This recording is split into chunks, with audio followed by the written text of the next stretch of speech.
দেখতে পাচ্ছি 5 আগস্টের পর তারা নানানভাবে এই সংখ্যালঘুদের মধ্যে দাঙ্গার সৃষ্টি করার চেষ্টা করা, মৌলবাদী শব্দ উত্থাপন করা, নানান প্রক্রিয়া উত্থাপন করে তারা তাদের মতো করে নানান রকম রাজনৈতিক চাল চালানোর চেষ্টা করছে, সফল হয়নি। যখন তারা বারবার রাজনৈতিক যত রকমের কূটনৈতিক পরিক্রমা চালিয়ে গোল খাচ্ছে, তখন তারা চিন্তা করলো যে তাদের যে বাংলাদেশ নামক কলোনি আছে সেটাকে ফিরিয়ে আনতে হবে। আর সেটাকে ফিরিয়ে আনতে হলে নতুন কোনো রাজনৈতিক সংগঠন বা যে কোনো একটা রাজনৈতিক সংগঠনের সাথে আতাত করতে হবে। এখন রাজনৈতিক সংগঠনগুলোর সাথে আতাত করতে হলে বাংলাদেশে যেই সকল রাজনৈতিক সংগঠনগুলো আছে দীর্ঘদিন নির্যাতিত নিপীড়িত হয়েছে, আমি একটা রাজনৈতিক সংগঠনে ছিলাম, আপনারা প্রেস মিডিয়া যারা আছেন অনেকেই জানেন। আমি বলেছি আমাকে গুম করার একটা পরিকল্পনাও তারা করেছিল, আমাকে গ্রেফতার করেছিল, রাস্তা থেকে তুলে নিয়ে গিয়েছিল, হ্যাঁ, যদিও বেশিদিন রাখতে পারে। হ্যাঁ, আমরা নির্যাতিত নিপীড়িত হয়েছি, আমরা আন্দোলন করেছি, সেই 18 কোটি আন্দোলন থেকে শুরু করে 24-এর এই গণঅভ্যুত্থান পর্যন্ত আমরা আন্দোলন করেছি। সেই আন্দোলনকে নস্যাৎ করার জন্য ভারত এখন নতুনভাবে বিএনপির সাথে আঘাত করছে। বিএনপির সাথে আঘাত করছে কেন? এই জিনিসটা সুস্পষ্ট, আমি বারবার বলছি, আপনাদের বুঝতে হবে। ভারত এখন উন্মাদ, ভারত পাগল প্রায়, কারণ তারা বৃহৎ কলোনি হারিয়েছে। এখন সেই কলোনিকে পুনরুদ্ধার করার জন্য তাদের যে কোনো পরিক্রমার মধ্য দিয়ে আসতে হবে এবং কলোনিকে পুনরুদ্ধার করতে হবে, কিন্তু সেটা আমরা হতে দিব না। আর সেই পরিক্রমায় যুক্ত হয়েছে বিএনপি। আমি সাফ বলব, বিএনপির মির্জা ফখরুল থেকে শুরু করে তারেক রহমান যদি আমার বক্তব্য যদি শুনে থাকে, বিএনপির যত নেতাকর্মী আছে সকলের উদ্দেশ্যে বলব, খুব সাবধান। আপনারা ভারতের সাথে যেভাবে নতুনভাবে তলে তলে আতাত করার চেষ্টা করছে, মানুষ কিন্তু এখন বোকা নাই, মানুষ যথেষ্ট সচেতন। হাসিনার মতো একটা স্বৈরশাসককে উস্কা মেরে ফেলে দিচ্ছে। আপনাদের মতো বিএনপি 1 সেকেন্ডও ভাববে না আপনারা কোন দল কি করছেন। আর আমি মনে করি আপনাদের আসলে লজ্জা থাকা উচিত। আপনারা গত বছর 28 অক্টোবর ভুলে গেছেন?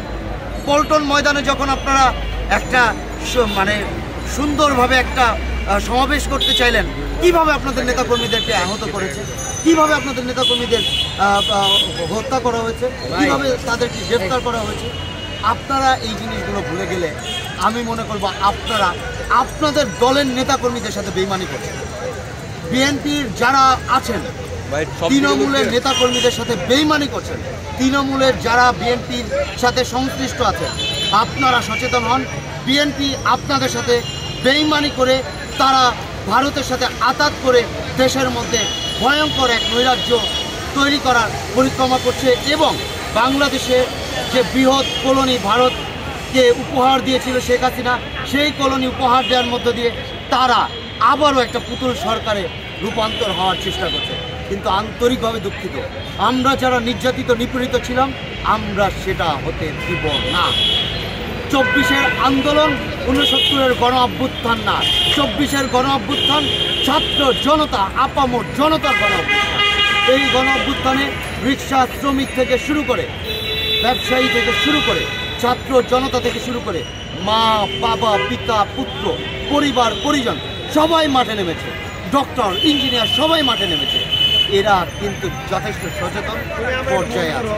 এদের সাথে যদি বেইমানি করার চেষ্টা করে, যারা রক্ত দিয়েছে, আবু সাইদ মুগ্ধ থেকে শুরু করে বাচ্চা একটা শিশুর পর্যন্ত প্রাণ এই আওয়ামী রাক্ষসী শেখ হাসিনা কেড়ে নিয়েছে, তাদের রক্তের সাথে যদি বেইমানি করার চেষ্টা কোনো দল করে, ন্যূনতম ছাড় দিব না, ন্যূনতম ছাড় দিব না।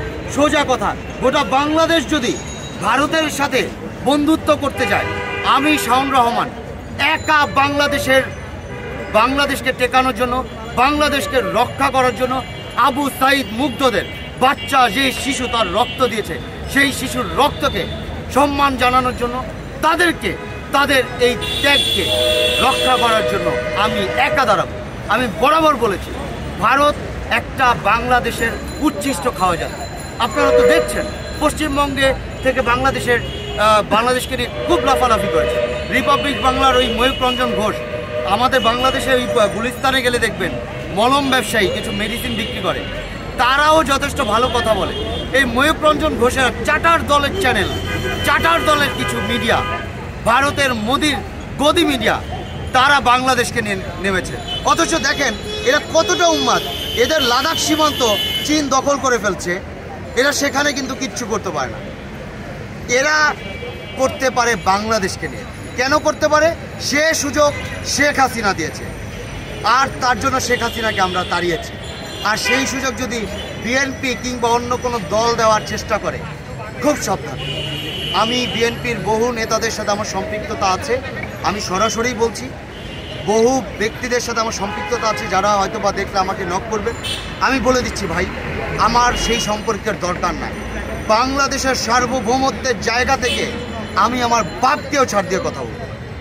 আপনাদেরকে তো দূরে থাক, আপনাদের সাথে একসাথে গণ-অভ্যুত্থানে আন্দোলনে ছিলাম, আপনারা আমাদের সাথে ছিলেন, ছাত্র জনতার আন্দোলনের সাথে ছিলেন। আপনাদের তৃণমূলের বহু নেতারা বহু হামলা মামলার শিকার হয়েছে।